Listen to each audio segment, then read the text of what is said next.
just zoomed in. That's why you see this kind of really big screen. Let me zoom in. Zoom back out. I can't. Zoom back out. And this is what my this is what my this is a new example. This is a new example also about Perlin noise, and I've combined it with another example called the pixel array. The pixel array. Can you show me the code?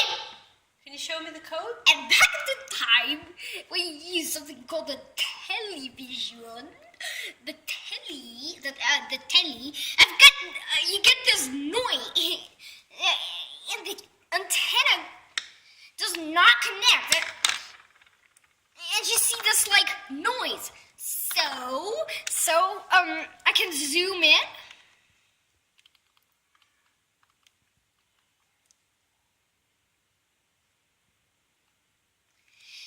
And if I zoom in, as I zoom in, you can actually see that each pixel is just a single color. So, and can you show me the code?